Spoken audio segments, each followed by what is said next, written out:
खान यूनिस में भूख व अफलास के शिकार इंसानों की एक बड़ी तादाद पहुंच रही है। इसराइल की जानिब से गजा से निकल जाने की धमकी के बाद फलस्तीन रियासत के शुमाली इलाके से लोग जो कुछ अपने साथ लेकर निकल सकते थे निकल पड़े, और अब वो यहाँ पहुंच रहे हैं।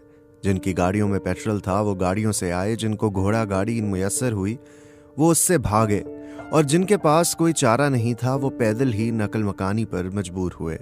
और यहाँ आकर जो कुछ उन्होंने देखा वो ये था कि खान यूनिस का शहर तो खुद ही अपने घुटनों के बल था, जिसकी आबादी रातों रात दुगनी हो गई थी, और वो बड़ी तादाद में इंसानों के हुजूम को संभालने के लिए बिल्कुल भी तैयार नहीं है।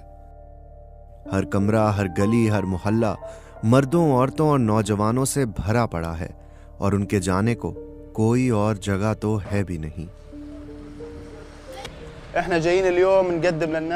हम पहले 2 दिन गैस इस्तेमाल कर रहे थे, लेकिन फिर गैस ख़त्म हो गई। हमारे पास कुछ नहीं बचा, इसलिए हम लोगों के लिए आग पर खाना पका रहे हैं, क्योंकि वो खाने पीने की अशिया नहीं खरीद सकते। शहरी जीना चाहते हैं। हम खाना पका रहे थे कि कुछ लोग हमारे पास आए कि उन्होंने 4 दिन से खाना नहीं खाया। ये वो शहर है जो पहले ही अपने कम वसाइल के बायस मुश्किलात से दोचार है, और लोगों की हालिया नकल मकानी बहुत ज्यादा है।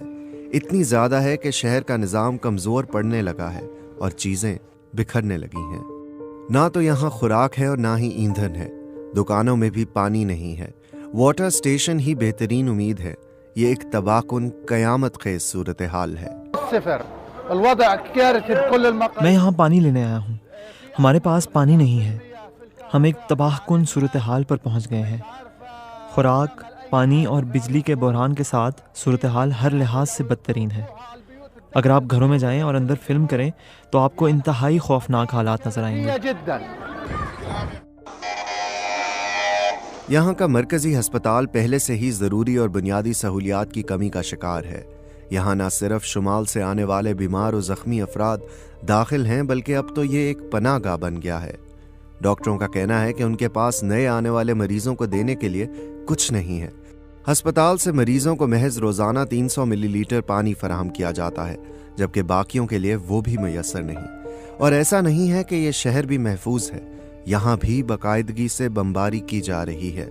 इस कसम पुरसी की हालत में कब तक लोग इस तरह जिंदा रह सकते हैं, जबकि जमीनी हमला तो अभी शुरू होना बाकी है।